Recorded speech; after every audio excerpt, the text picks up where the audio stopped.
Bonjour à tous. Les conseils de notre Église sont attentifs à ce qui se passe à l'heure actuelle et des consignes données par la Confédération. Nous avons donc décidé de ne pas nous réunir ce dimanche 15 mars, mais de vous partager à la place un message en ligne. Nous sommes en prière pour toutes les personnes malades, atteintes du virus, les personnes mises en quarantaine, les personnes fragiles et à risque. Nous prions également, et c'est un encouragement pour chacun, à prier pour nos autorités dans les décisions qui sont prises jour après jour. Vous savez, une des forces de notre communauté est l'amour les uns pour les autres. Et nous avons été tellement encouragés de voir ces derniers mois, ces dernières années, comment cela s'est construit, les liens ensemble envers frères et sœurs. Et suite à l'annulation de nos rencontres, pour l'instant, nous vous encourageons à vous téléphoner, à vous envoyer des messages d'encouragement dans la solidarité les uns envers les autres. Qu'il est bon aussi de prendre l'opportunité, même au téléphone, de prier les uns avec les autres pour que le Seigneur nous conduise, nous inspire, vienne renouveler nos forces et que nous soyons toujours ancrés en lui. Stéphane et moi sommes également à disposition par téléphone. Je vous invite à la prière. Seigneur, notre Dieu, notre Père, merci pour ta présence. Seigneur, nous sommes conscients que les temps actuels sont troublés, que les habitudes sont bousculées. Seigneur, nous voyons cette propagation de virus, de coronavirus. Seigneur, nous te prions dans le nom de Jésus, pour toutes les personnes touchées par ce virus, toutes les personnes mises en quarantaine. Nous te prions vraiment ton intervention dans la vie de ces gens, Seigneur, dans le nom de Jésus. Nous te prions, Seigneur, que ce virus soit éradiqué le plus vite possible, qu'un vaccin puisse être trouvé. Seigneur, nous te prions pour le personnel médical qui travaille sans relâche. Seigneur, nous te prions de venir les aider, de venir les soutenir, de venir réconforter chacun, Seigneur. Nous te prions pour nos autorités, pour la Confédération, dans toutes les décisions qui sont prises, Seigneur, dans le nom de Jésus. Nous te prions de les inspirer. À toi soit toute la gloire, Seigneur. Merci pour la Bible, ta parole, la parole de Dieu, que nous allons ouvrir maintenant, Seigneur. Viens encore nous toucher par ton Saint-Esprit. À toi soit toute la gloire, au nom de Jésus. Amen. Il est vrai que la propagation de ce virus nous bouscule. Nous bouscule dans nos habitudes, dans nos perspectives d'avenir, dans l'appréhension de ce qui va se passer. Mais les difficultés révèlent aussi, chers amis, nos convictions les plus profondes. Dans un reportage à la télévision, je voyais le journaliste qui disait ceci: la peur et les inquiétudes se répandent plus vite que le virus. Et il est vrai que les inquiétudes, la peur peuvent être comme des espèces de sangsues qui sont là et qui s'agrippent et dont on a de la peine à enlever, à arracher. Et les inquiétudes et la peur, une fois qu'ils ont été distillés, nous collent à la peau. La menace est bien réelle, mais notre réaction et notre attitude peuvent faire la différence. J'ai été interpellé en préparant ce moment par l'histoire d'Élisée et de son serviteur, qui sont encerclés par l'armée araméenne qui veut emprisonner le prophète et faire la guerre à Israël. Alors je vous propose de prendre la Bible, parole de Dieu, dans 2 Rois 6, 15 à 17. Et nous lisons: « Le serviteur de l'homme de Dieu se leva de bon matin pour sortir de la ville, et il vit qu'une troupe la cernait avec des chevaux et des chars.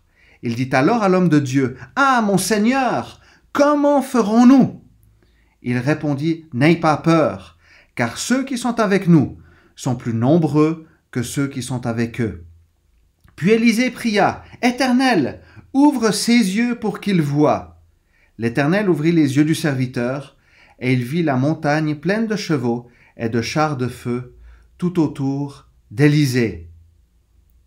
Le serviteur qui est proche d'Élisée, qui a déjà vu des miracles, est déstabilisé par la troupe ennemie qui arrive pour encercler la ville. Il a peur. Il ne voit pas Dieu. Élisée, lui, est tranquille en Dieu. Il est conscient d'une réalité plus puissante. Ses yeux sont ouverts non seulement sur les réalités présentes, parce que l'armée est bien là, c'est une réalité, mais Élisée est conscient de la réalité spirituelle essentielle. Dieu est là. Dieu est là. Alors que même tout est en train de se déchaîner, qu'ils risquent même leur vie avec, vous imaginez l'armée qui est là avec leurs lances, avec leurs chars, avec les chevaux, ça devait faire beaucoup de bruit. Mais Élisée a confiance. Élisée voit Dieu, est conscient de la présence de Dieu. Lorsque les difficultés viennent, que la peur et l'inquiétude s'installent, il est parfois difficile de voir Dieu. Comme si Dieu n'existait plus et que les difficultés l'avaient remplacé. Pourtant, Dieu est là. Il est plus puissant que la peur et les inquiétudes.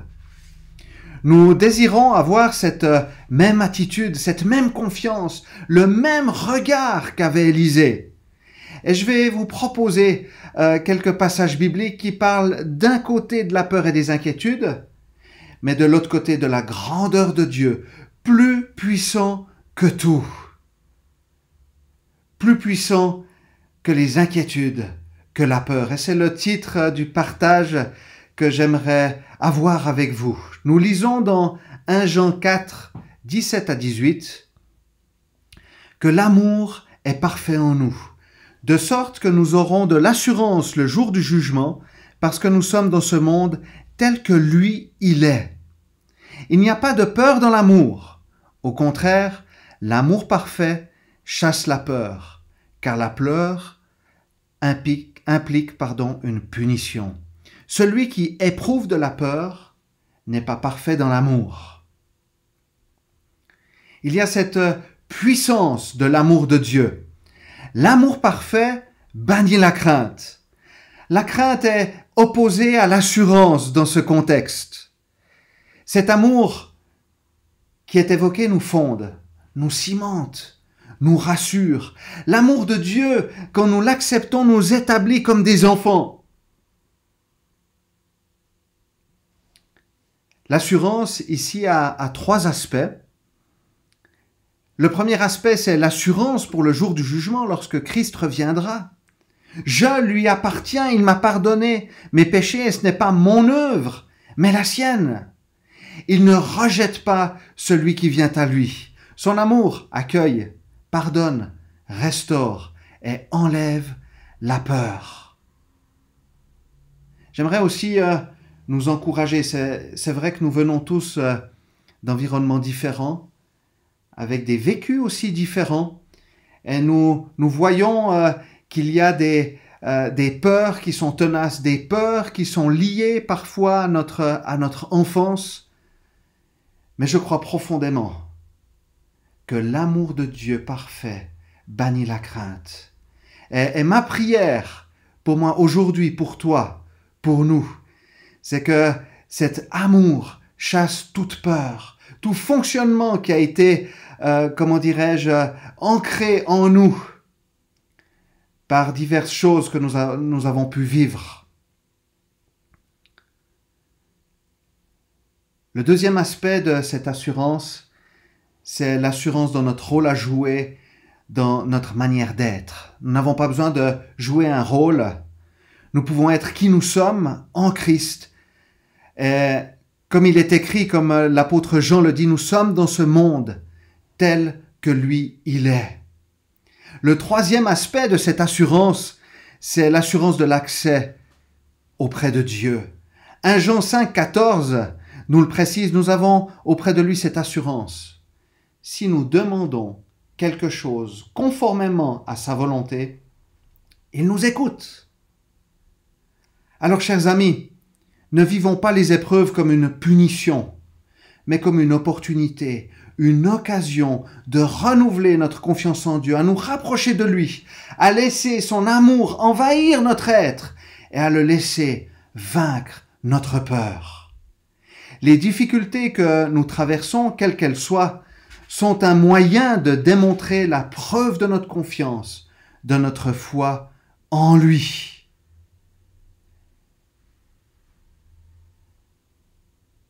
Élisée et son disciple vivaient une époque où il y avait des guerres et des incertitudes liées à cela. Et une des grandes peurs de notre société à l'heure actuelle, nous le remarquons dans ce que les médias aussi nous partagent, cette peur est l'effondrement de la puissance économique.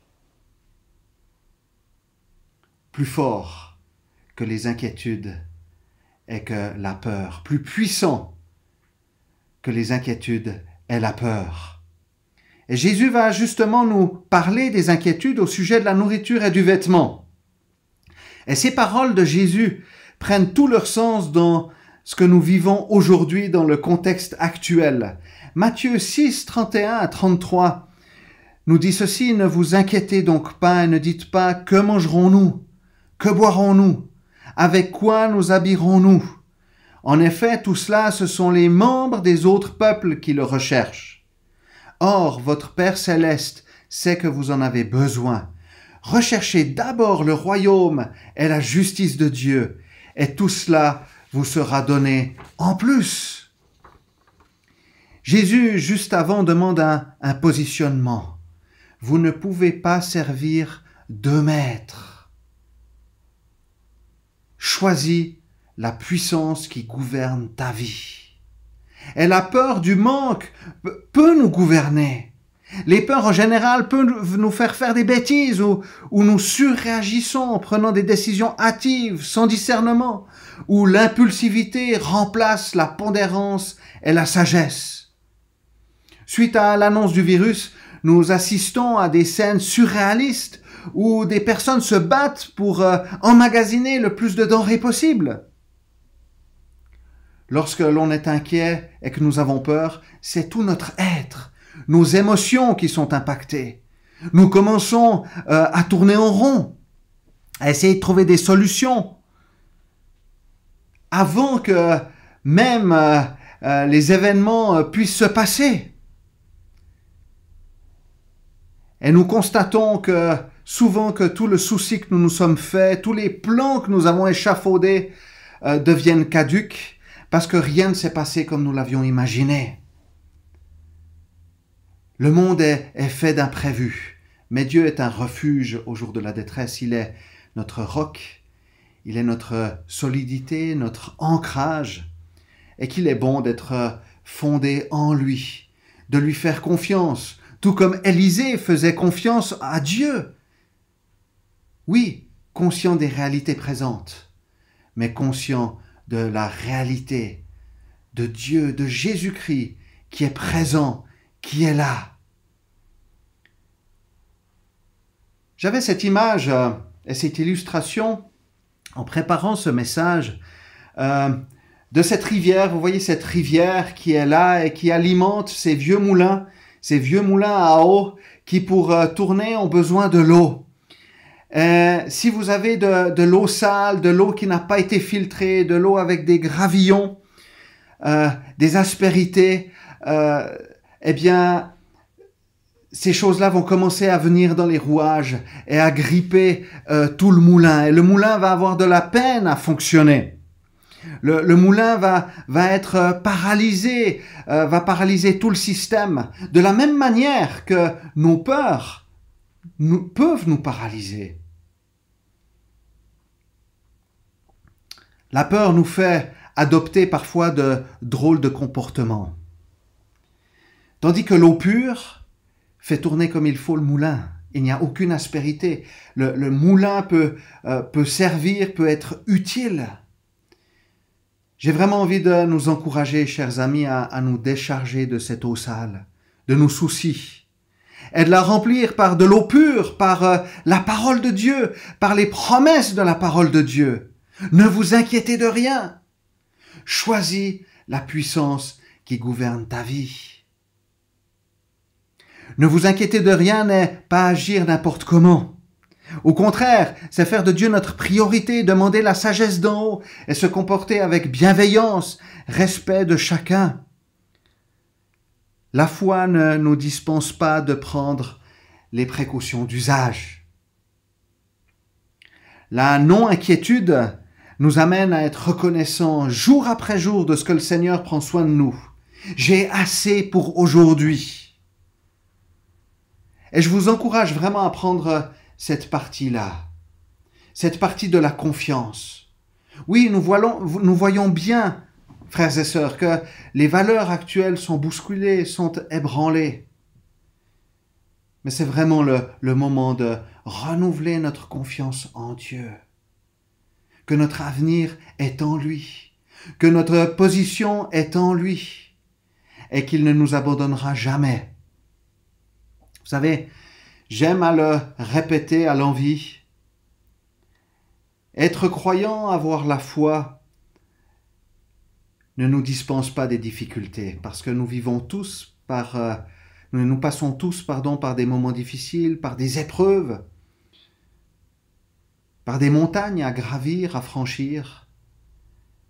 Mais la différence, c'est qu'avec Jésus, avec Dieu, nous pouvons les aborder d'une manière totalement différente.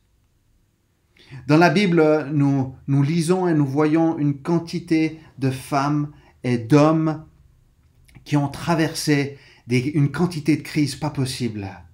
Mais nous voyons que Dieu a toujours accompli son plan. Quelle assurance de savoir que tu fais partie de son plan. Ne vous inquiétez de rien, mais en toute chose, faites connaître vos besoins à Dieu par des prières et des supplications, dans une attitude de reconnaissance. Et il nous est dit que la paix de Dieu, qui dépasse tout ce que l'on peut comprendre, gardera votre cœur et vos pensées en Jésus-Christ, nous dit Philippiens 4, les versets 6 à 7. Vous savez, frères et sœurs, chers amis, il y a 4 mois, notre fils aîné a été diagnostiqué d'une leucémie avec un lymphome et il est traité avec les chimiothérapies, avec un traitement qui est lourd, avec des effets secondaires. Et nous avons sollicité notre chaîne de prière, nous avons demandé aux frères et sœurs de prier. Nous avons vu qu'une des chimiothérapies faisait des éruptions visibles avec du sang sur les lèvres, dans la bouche, avec des abcès, des aftes, des choses pas agréables du tout. Nous avons vu notre fils qui pouvait encore miraculeusement boire et s'alimenter, mais plus difficilement que d'habitude. Et cette fois-ci, nous avons refait ce traitement-là, qui doit encore se poursuivre. Et nous avons vu que les médecins ont vu que le produit s'évacuait normalement, gloire à Dieu. Mais nous avons vu aussi qu'après le traitement, il y avait des petites éruptions qui étaient en train de se mettre sur la bouche de notre fils. Et nous avons sollicité les prières des uns et des autres. Nous avons vraiment prié pour notre fils, demandé à ce que le Seigneur pose sa main et que les abcès, les aftes soient guéris dans le nom de Jésus. Et c'est vraiment avec reconnaissance que je vous partage ce témoignage, parce que le Seigneur agit avec puissance. Et notre fils a complètement guéri des abcès de sa bouche. En un jour, il n'y avait plus rien. Alors j'aimerais simplement dire merci pour vos prières, mais surtout, gloire à Dieu qui prend soin de nous. Oui, parfois c'est difficile, parfois c'est dur. Parfois, on ne sait pas comment on va s'en sortir. Mais Dieu connaît toutes choses. Dieu tient tout entre ses mains. Et j'aimerais simplement rappeler et vous laisser ceci. Je termine maintenant. Voir Dieu dans les difficultés est possible. Alors qu'il y a des difficultés, alors que le virus est là, voyons Dieu. Dieu est présent. Il est plus puissant que la peur et les inquiétudes. L'amour de Dieu enlève toute crainte et nous donne de l'assurance. Nous sommes sauvés par lui. Nous avons un rôle à jouer par notre attitude. Dieu nous écoute lorsque nous nous approchons de lui. Et ne pas nous inquiéter implique de choisir celui qui gouverne notre vie. À lui soit toute la gloire. Au nom de Jésus. Amen. Et je vous propose de prier encore ensemble.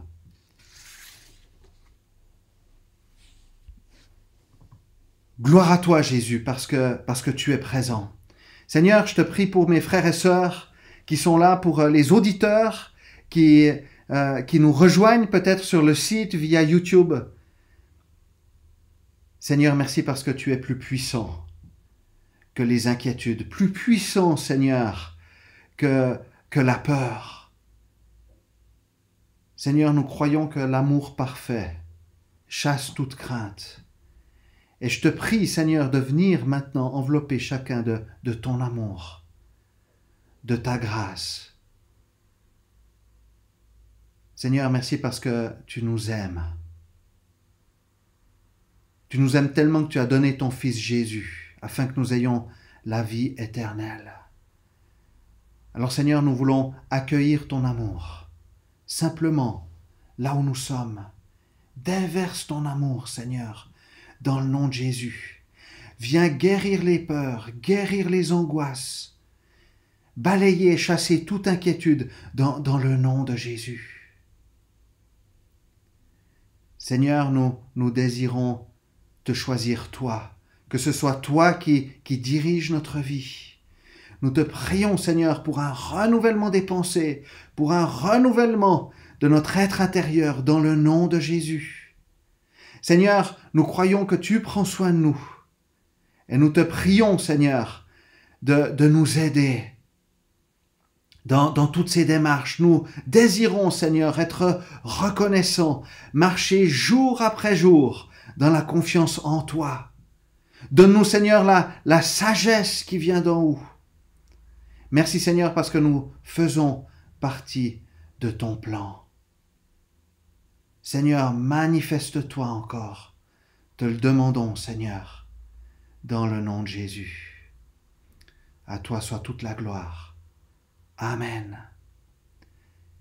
Chers amis, merci de nous avoir suivis et au plaisir de vous revoir tout bientôt. Au revoir. Dieu vous bénisse.